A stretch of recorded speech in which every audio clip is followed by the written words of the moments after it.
apa sekitar 29 juta itu harus membayar lunas, itu uangnya disodorkan ke PT. Tiket untuk biaya ke sini. Potong gaji itu ya dibuat proses kita di PT.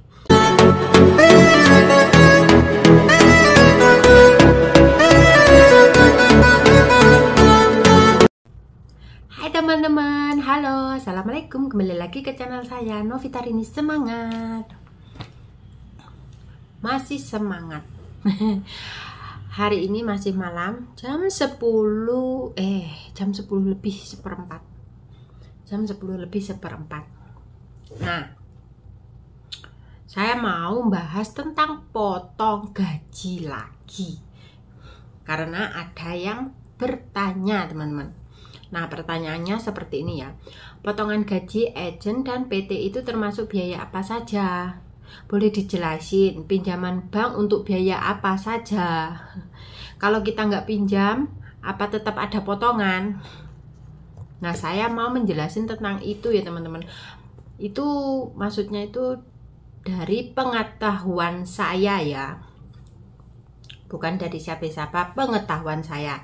Nah, di agent itu kita kan membayar 1.500. Kalau saya setiap perjelasan di video-video saya yang pertama kali ke sini itu 1.800, yang tahun kedua itu 1.700, nah tahun yang ketiga 1.500. Nah, itu setiap bulannya kan kita membayar agent 1.500. Walaupun kita di sini memerlukan agent apa enggak, itu kita setiap bulan itu harus dipotong agent 1.500. Ya, teman-teman. Ya, buat kita membayar agent itu kalau kita di sini ada apa-apa kan kita agentnya itu harus bertanggung jawab untuk mengurusi kita lah. Setiap bulan kan kita membayar agent, toh kita waya pasporan, kita waya medical, kita waya pulang untuk antar jemput, itu semuanya surat-surat yang ada di Taiwan sini itu yang mengurus agent. Jadi kita membayar agent 1.500 itu ya untuk mengurus kita di sini ya teman-teman. Nah, kalau di PT itu termasuk biaya apa saja dan pinjaman bank untuk biaya apa? Kalau kita tidak meminjam, apa tetap potongan? Nah, potongan dari PT itu karena kita meminjam bank, itu potongan yang buat di PT teman-teman. Nah, potongan di PT, kenapa kok kita dipotong gaji? Satu bulannya itu berapa. Yang di video saya itu kan 9 bulan sekitar 5.000 berapa. Nah, sekarang itu semuanya itu sekitar 6 bulan teman-teman. Per bulannya itu diperkecil 6 bulan, tapi potongannya itu lebih gede. Ada yang lebih sedikit, itu tergantung PT ya teman-teman. Kenapa kalau kita disuruh untuk meminjam bank? Penjelasannya seperti ini. Nah, kita di PT itu kita disuruh medical. Medical itu kan kita sepeser pun kita tidak membayar teman-teman. Medical itu pihak PT yang bertanggung jawab. Saya loh, kalau saya itu seperti itu. Saya kalau di PT dulu saya medical 2 kali medical itu saya tidak membayar. Kalau kita disuruh untuk, apalagi kalau kita tidak fit, nah itu kita disuruh untuk menebus obat, kita yang membayar. Tapi kalau medical kan di sini aja medical kita membayar 2.000 teman-teman. Setiap 1 tahun sekali itu saya medical itu membayar 2.000. Saya membayar sendiri 2.000. Nah, 2.000 itu 1 juta. Uang Indo itu 1 juta. Apalagi kita di rumah untuk proses di kesini. Nah, di PT itu kan kita medicalnya 2 kali, itu kalau sudah fit. Kalau tidak fit kita medical 3 kali atau 4 kali. Nah, itu tidak dipotong biaya, maksudnya itu biaya ditanggung PT, kalau saya seperti itu. Nah, yang kedua ya buat urusan surat-surat kita lah, untuk UJK, untuk apa, itu kan ya butuh biaya ya teman-teman. Nah, itu yang kedua. Terus yang ketiga, kadang kita disuruh PAP. Nah, PAP itu kan untuk membutuhkan surat teman-teman. Terus disuruh UJK, PAP, terus KTLN. Nah, KTLN itu biasanya itu di Surabaya. Nah, KTLN itu ya kita kan ya antar jemput Pak sopir, barang itu kan kita ya kan biaya ya teman-teman. Bukan di PT itu terus kita masuk bledeng terus kita nggak ada biaya, itu enggak. Kita di PT itu makanya aja kita kadang dihitung. nggak ada PT gratis, itu nggak ada. Setiap PT itu pasti kita potong gaji itu ya dibuat proses kita di PT. Apalagi mau terbang ke Taiwan. Nah, kalau kita proses ke Taiwan ya kita terbangnya ke Taiwan. Kalau proses ke Hong Kong kita terbangnya ke Hong Kong. Nah, itu kan kita membutuhkan tiket untuk biaya ke sini.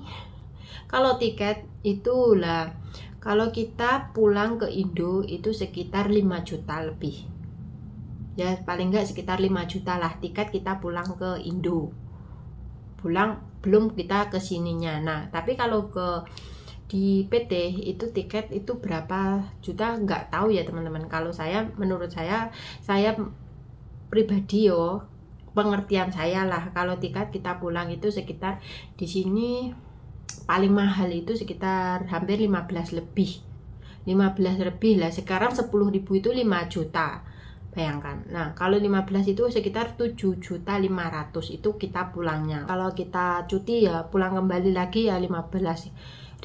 Jadi 30 itu yang paling mahal ya teman-teman. Kalau kalian mau cuti di Taiwan itu jangan mengambil pas di sini hari libur.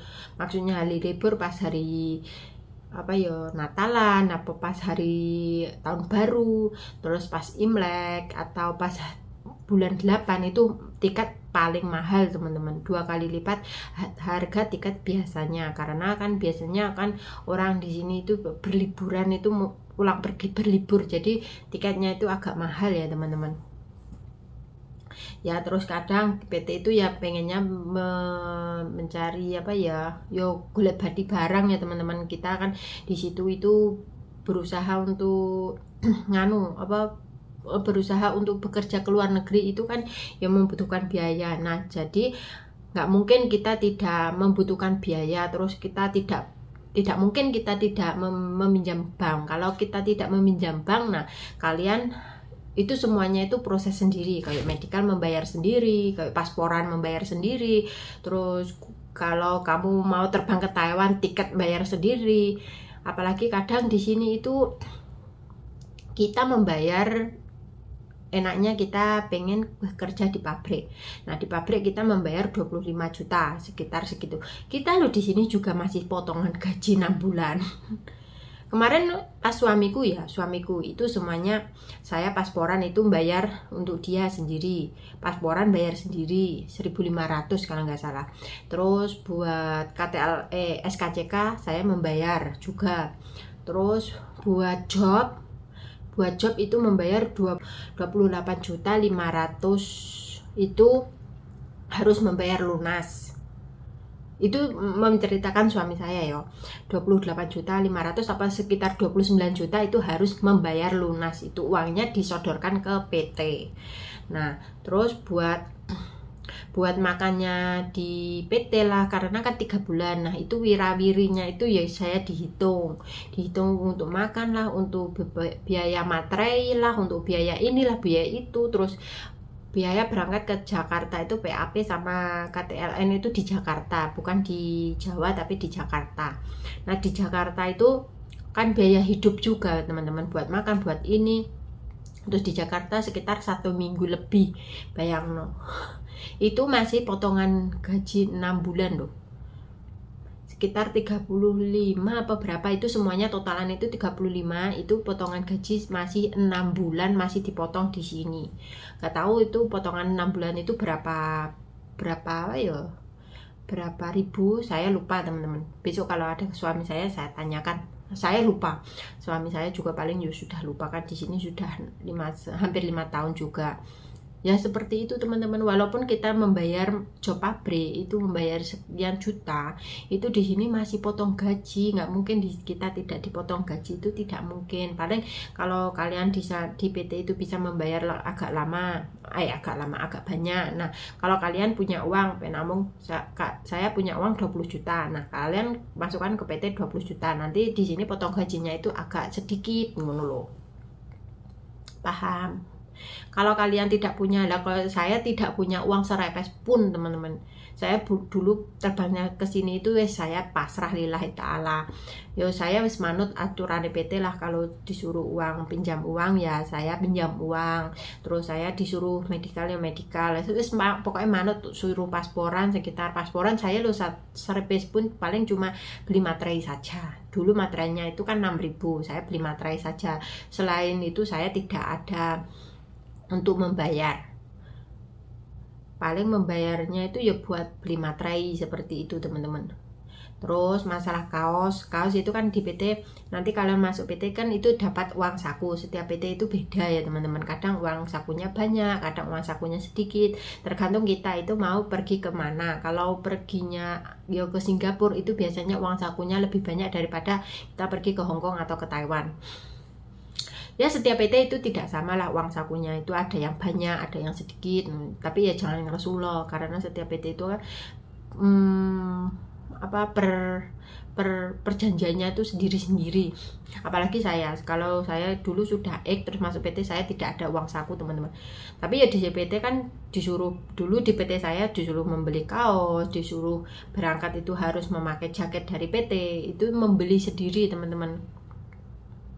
Yang pertama kali ya saya tidak membeli pakai uang sendiri, tapi saya pakai uang saku saya. Tolong ini gimana kaosnya itu kamu, ya Allah klambiku kamu uang saku uang beli kaos ini dipotong uang saku apa kamu bayar sendiri. Tapi kalau kita bisa membayar sendiri, nah uang saku kita utuh. Ya saya kira itu pernah omong uang saku 1 juta ya. Nah 1 juta itu kalau kita membeli kaos 35.000. Nah kalau dipotongkan uang saku kan masih berapa. Terus itu nanti uang saku itu ditotal pas kita waktu mau terbang. Nah kalau kita mau terbang itu totalan, terus habisnya uang saku itu berapa terus turai sakmene itu dikasih ke kita. Tapi kalau kalian menjaluk kabeh jane iso. Tapi ya itu kalau kalian membeli sesuatu itu kita harus membayar sendiri. Ya perbedaannya itu seperti itu ya teman-teman. Kenapa kita disuruh untuk meminjam uang bank, yaitu buat mengurusi kita pas dalam proses bekerja ke luar negeri. Walaupun kita punya uang ya kita ya paling panggah dipotong gaji. Tapi kalau kita membayarnya separuh, tapi potong gajinya di sini lebih sedikit. Nah sekian video dari saya teman-teman, semoga video saya ini bermanfaat untuk kalian yang sedang berproses, dan semoga video ini bermanfaat untuk kalian yang sedang menanyakan tentang potong gaji tersebut. Assalamualaikum warahmatullahi wabarakatuh. Bye-bye. Jangan lupa subscribe ya teman-teman, subscribe kalian, semoga saya doakan semoga pokoknya semoga kalian diberi kesehatan, diberi panjang umur, dan diberi proses lancar. Amin. Assalamualaikum warahmatullahi wabarakatuh.